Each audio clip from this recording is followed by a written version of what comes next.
Ndabaramukije abandi ndabahaye mwiriwe bivanye n'aho muherereye n'iteka n'umunezero ntangere byo gusubira kubana namwe mwe banywanyi mukurikira imboneshakure yacu ari nayo yanyu Shiramatsiko TV. Ni imboneshakure imwe rudende dushikiriza inkuru n'ibiganiro utaronka ahandi.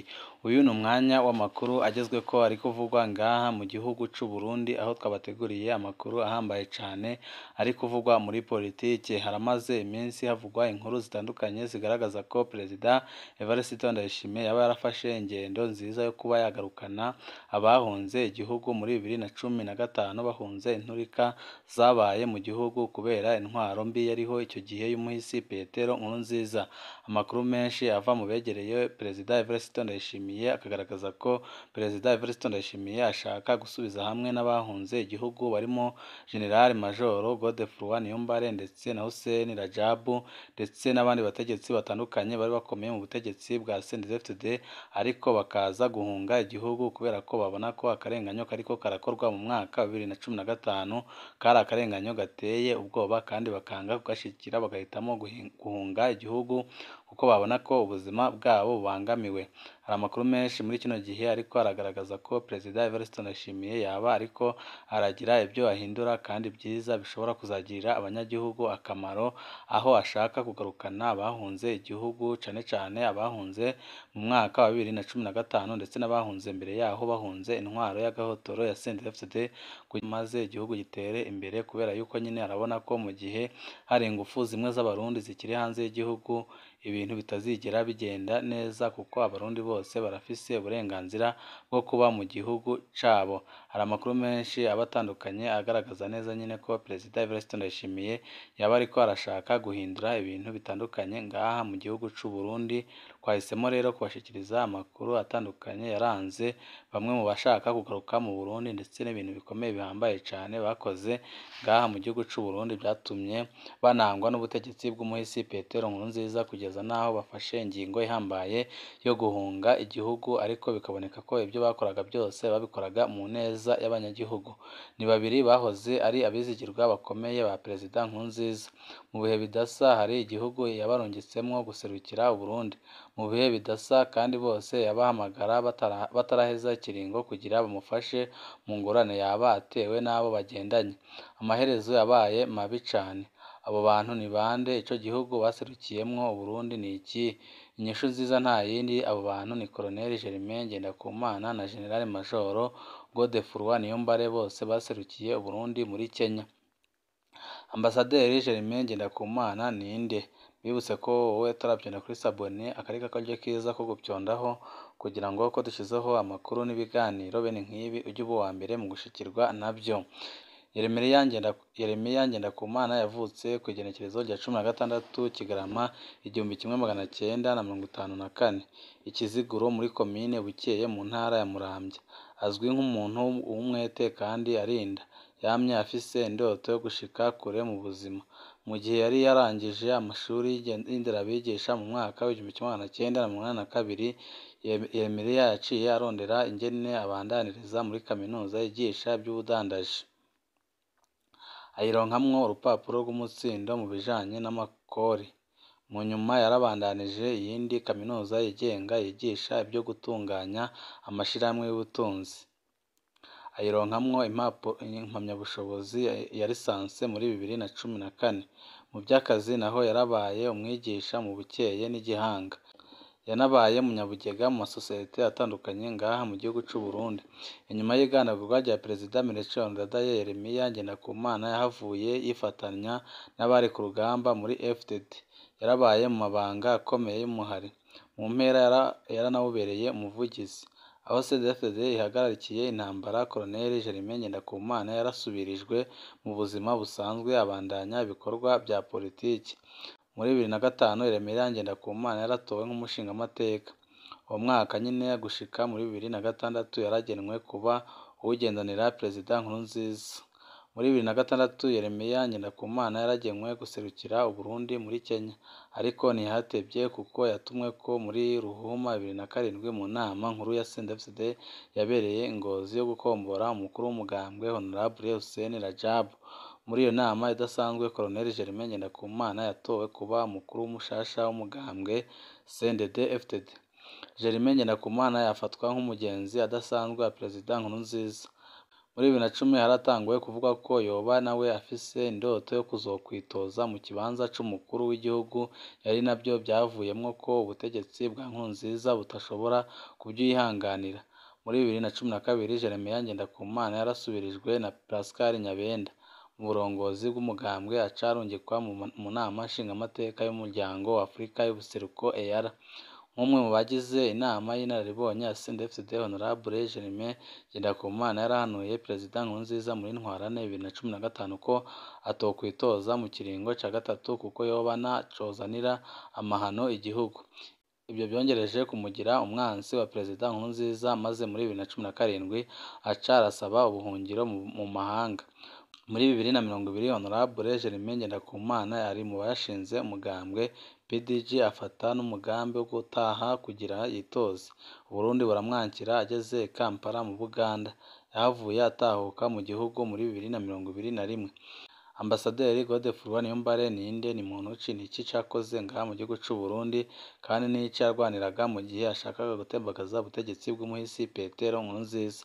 Godefroid Niyombare yavutse mu mwaka w'1939 mu gisagara ca Bujumbura. Mu mwaka w'1972 Godefroid Niyombare yarabuze umuvyeyi wiwe Paul Niyombare yari umuyobozi w'ibohero rikuru rya Mpimba. Yishwe co kimwe n'izindi ncabwenge z'abahutu uwo mwaka nyine. Godefroid Niyombare yakuriye mu Kamenge arezwe n'umuvyeyi umwe yari asigaranye. Godefroid Niyombare arakunda kuvuga ko ibyo bihe bitoroshe yaciyemwo mu bwana byatumye akura hakiri kare, arazezwa amabanga responsibility yo mu muryango akiri umwana, narirya yari umwana w'ikinege. Umuvyeyi we yamwigishije akiri muto kumenya kwifata no kwihagararako mu bihe by'amagorwa. Akiri muto niwe yavuga ijambo habaye imanza mu rugo. Umuvyeyi wiwe ntiyemera ko baja kurondera uwundi mugabo aza kubavugira ijambo kandi yarabyaye umuhungu.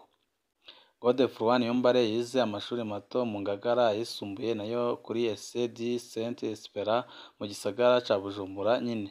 Aho arangirije amashuri yisumbuye mu mwaka w'1991, Godefroid Niyombare yarakoreye ishirahamwe Onatel anariserukira mu ntara za Kirundo na Ngozi. Godefroid Niyombare yinjiye akiri muto mu muhari Pariphutu. Inyuma y'igandagurwa rya Perezida Melchior Ndadaye mu mwaka w'1993, Godefroid Niyombare yahavuye aja kwifatanya n'abandi muri FDD mu mwaka w'1995.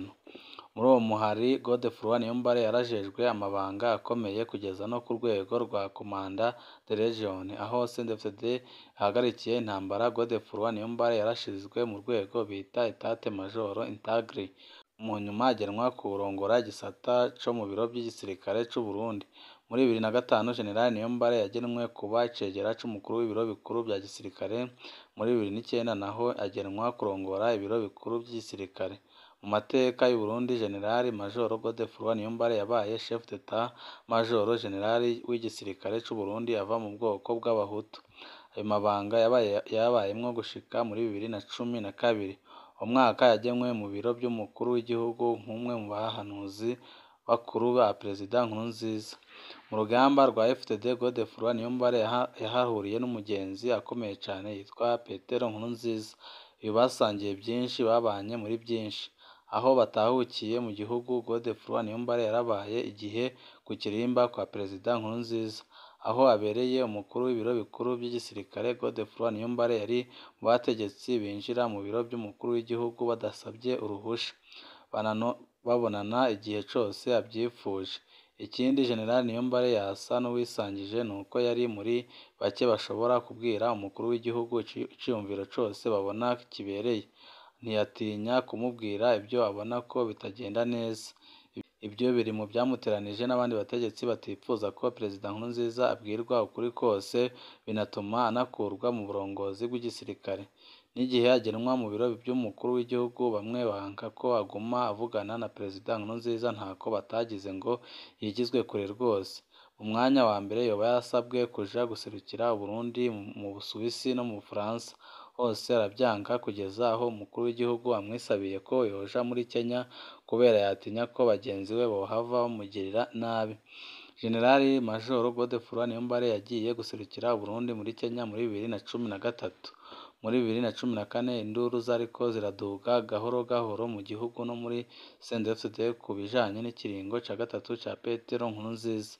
Mu ntango za Munyonyo 2014 abajenerali 13 bahoze bagwana muri FDD barandikiye urwete Perezida Nkurunziza bamusaba gukura mu mabanga Jenerali Adolphe Nshimirimana yatwara iperereza na Jenerali Arenguiyome Bunyoni yari umuyobozi mushikira mu biro by'umukuru w'igihugu.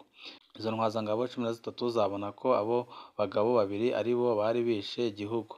Mu mpera za Munyonyo 2014 Perezida Nkurunziza yarabogoje Nshimirimana na Bunyoni kugira ashobore gushigikirwa n'abajenerali mu bijanye n'ikiringo ca gatatu kitari gikurikije amategeko. Ni nko guhamagara Jenerali Majoro Godefroid Niyombare amukura muri Kenya atarangije ikiringo, amugena kurongora iperereza ry'igihugu.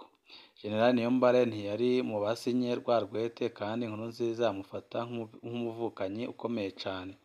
Mu mezi ane yamaze mu burongozi bw'iperereza, Jenerali Majoro Godefroid Niyombare yagerageje kwegera imirwi itandukanye y'Abarundi aranavugana n'ibihugu bitandukanye ku kibazo c'ikiringo ca gatatu ca Nkurunziza, kandi ico gikorwa yari yagitumwe n'umukuru w'igihugu.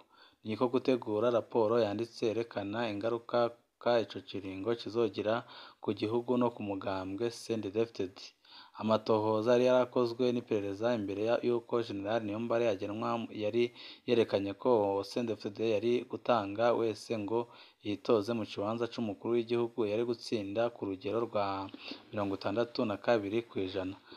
Raporo ya Jenerali Niyombare nayo nyine yarerekanye ingene Perezida Nkurunziza yitoje ubwa gatatu bizotera inturika mu gihugu, ingene abanywanyi ba CNDD-FDD bazocanamwo n'ingene Uburundi buzofatirwa ibihano. Jenerali Niyombare yahanuye ko Perezida Nkurunziza atokwitoza ku neza y'igihugu na CNDD-FDD na cane cane ko bari bazi ko intsinzi bayibona mu gihe botanga uwundi mukandida. Perezida Nkurunziza yapfuye kuronka raporo ya Jenerali Niyombare mu minsi ibiri yari amukuye mu mabanga hari muri Ntwarante 2015. Mu minsi yakurikiye Jenerali Niyombare yarahatswe kugandagurwa n'umuryango wiwe urabangamirwa ku buryo bukomeye cane. Ku wa 13 Rusama 2015 Jenerali Majoro Godefroid Niyombare yagiye imbere y'umurwi w'abapolisi n'abasirikare bamenyesha ko batembagaje ubutegetsi bwa Perezida Nkurunziza mu ntumbero yo guhagarika ubwicanyi bwariko bukorerwa abanyagihugu bari mu myiyerekano biyamiriza ikiringo ca gatatu ca Nkurunziza. Iryo tembagazwa rya Nkurunziza ntiryahavuye rikunda. Jenerali Niyombare aca arahunga igihugu. Ikintu gitangaje cane ni ingene ivyo Jenerali Niyombare yatanze muri raporo yiwe muri Ntwarante 2015 vyabaye byose. Naho uwahawe raporo atayikunze, biraboneka ko uwamuhanuye we yari yubahutse kumubwira ukuri. Ni gake cane abakuru b'ibihugu baronka abahanuzi bababwira ukuri, cane cane ku bitagenda neza. Murumva ko intumbero Perezida Evariste Ndayishimiye afise yo gutahukana aba bavuga ko bagirizwa gutembagaza ubutegetsi bw'umuhisi Petero Nkurunziza ndetse n'abandi benshi bahunze imbere yaho bahunga injyane ndetse n'intwaro y'agahotoro y'umugambwe ku butegetsi CNDD-FDD. Perezida Ndayishimiye afashe ingingo nziza yo kubacura byaba ari ibintu byiza cane kandi byagirira akamaro igihugu c'u Burundi, kuko barafise ubwenge kandi barafise ibintu byinshi bamarira igihugu. Murazi indiri z'Abarundi batandukanye bari hanze y'igihugu kandi bagakwiye kuba bari gukorera igihugu cababyaye, ariko ubu ngubu ntaho bariko barabunga nk'abatagira igihugu kandi bafise igihugu cababyaye. Ariyo mpamvu baranira agateka k'azina muntu ndetse n'abanyepolitike batandukanye basaba ko Perezida Evariste Ndayishimiye yakora igishoboka byose kugira ngo abanyagihugu bahunze igihugu kubera akarenganyo babona kari mu butegetsi bose abacyura bakagaruka mu gihugu kandi akabasubiza iteka bahoranye. Ni ngaha duce dusozerera amakuru kakabateguriye, wifuza kuzajya bamambere bashikirwa n'inkuru n'ibiganiro bene nk'ibi. Ico usabwa nta kindi, niba utarapyonda kuri sabone aka niko karyo keza ko gupyondaho kugira ngo ko dushizeho amakuru n'ibiganiro bene nk'ibi ujye uba uwa mbere mu gushikirwa navyo. Ibihe byiza nibyo ndabipfurije banywanyi bacu.